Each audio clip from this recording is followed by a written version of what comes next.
Well, hey there, and welcome to Board to Learn, the channel dedicated to helping you learn how to play your new games faster. My name is Kent, and today we're looking at Splendor Duel, an engine-building game for 2 players designed by Marc-André and Bruno Cathala, with art by Davide Tosello, published by Space Cowboys and Asmodee Group.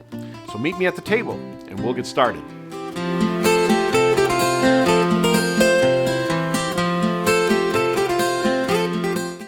As a master jeweler of a prestigious guild, you craft dazzling treasures fit for royalty, pieces so exquisite they capture the attention of kings, queens, and nobles alike. But you're not the only one seeking glory. A rival jeweler stands in your way, and it's time to prove whose brilliance truly shines brightest. To set up, start by placing the board in the middle of the table. Randomly place 25 jewel tokens from the bag onto the board, starting in the middle space and following the arrows around the board outward. Now, take and separately shuffle the 3 decks of jewel cards. Form 3 rows above the board in ascending order. Then, reveal cards from each deck into each row. 5 cards in level 1, 4 cards in level 2, and 3 cards in level 3. When done, it should resemble a pyramid. Top off the pyramid by placing the victory tile above row 3. Place the 3 privilege scrolls close to the board, and to finish the setup, place the 4 royal cards below the board. Randomly choose a first player. The player going second will receive one of the privilege scrolls. And with that, the setup is complete. In Splendor Duel, players will take turns one after the other until the end of the game is triggered. On a turn, players may choose to take 1 or 2 optional actions, then finish their turn by performing 1 of 3 mandatory actions. Let's go over each action in a little more detail, starting with the optional actions. Optional actions consist of using a privilege and replenishing the game board. You can choose to skip both actions and move straight to the mandatory action, or perform one or both of the optional actions. But you must perform them in order, starting with using a privilege. To use a privilege, return 1 or more privilege scrolls to the supply above the board. Then take 1 gem or pearl token of your choice from the board for each privilege returned. Gold cannot be taken when returning a privilege scroll. When taking tokens, place them in front of you, making sure they are visible to your opponent.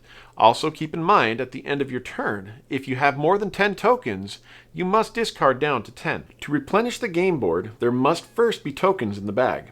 If the bag is not empty, take out tokens randomly and replenish the board, starting from the most central space and working outward, following the arrows until the bag is empty. If you perform this action, your opponent will gain a privilege. Remember, the optional actions are taken before the mandatory action and must be performed in order.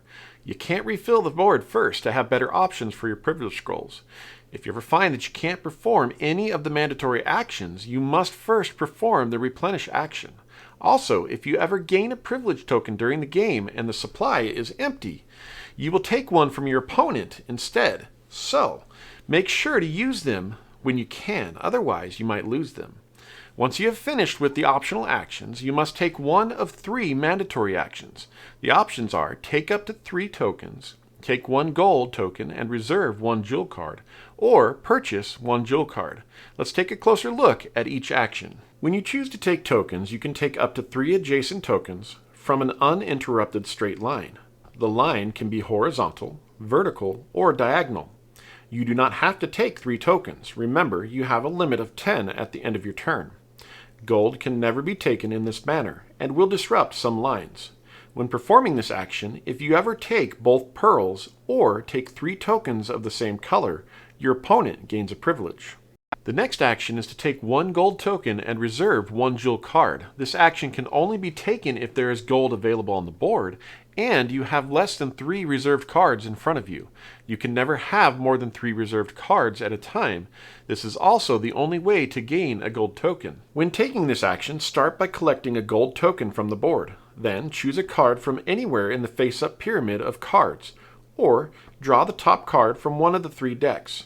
Place the card in front of you face down. You can look at the card at any time. If you reserved a jewel card from the pyramid, replace the card with a new one from the appropriate deck. The last mandatory action to choose from is purchasing 1 jewel card. Let's first break down a jewel card so you know what to look for. In the upper left, you will sometimes find a number. This represents prestige points, which are important for victory conditions. Just below this number will sometimes be an ability icon, When purchased, you will resolve this one-time ability immediately. For a full breakdown of each ability, refer to page 8 of the rulebook. Just to the right of the prestige points will sometimes appear crowns. These are also important for victory conditions, and collecting royal cards. More on that in a second. In the upper right of the card will appear 1 or 2 jewels of a certain color. These are permanent resources that can be used in future purchases. And finally, along the left side of the card are the jewels representing the card's cost. You can purchase a jewel card from the face-up cards in the pyramid or from your reserve. When purchasing a card, pay the cost with jewel tokens from your supply and from cards you have already purchased. Gold tokens are wild and can be used in place of any jewel or pearl. Place any spent tokens back into the bag. Then, place the purchased card face up in front of you. Organize your purchased cards by jewel type and so that the prestige points, crowns, and permanent jewels are visible. If you purchased a card from the pyramid, replace it with the new card from the appropriate deck.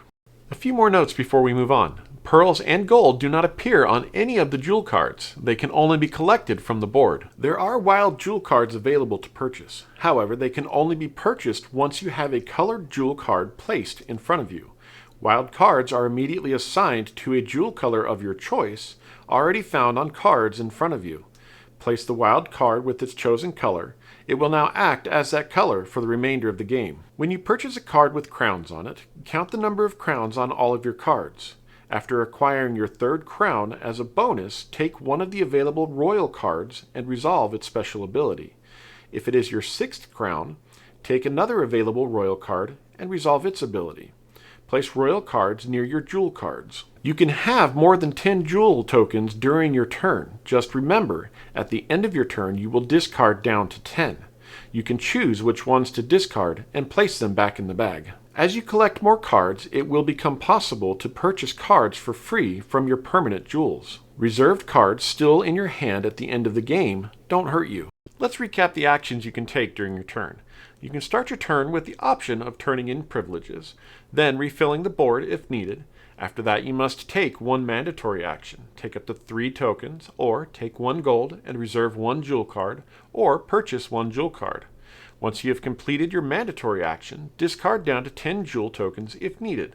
Then check to see if you have achieved any of the victory conditions. If you have, congratulations, you win. If not, your turn is over and your opponent begins their turn. Once a single victory condition is met, the game ends immediately. There are 3 different victory conditions: accumulate 20 prestige points, accumulate 10 crowns, or accumulate 10 prestige points on cards of the same color, including any wilds placed in that column. Again, if one or more of these conditions are met, you win the game and have proven you are the best jeweler in all the land. And that's how to play Splendor Duel. If you found this video helpful, please give it a like and consider subscribing for more great games. Turn the bell on to be notified of my latest videos. And if you have any questions, drop them in the comments and I'll do my best to respond. And remember, it's not just how you play, it's how much fun you have. I'll see you next time on Board to Learn.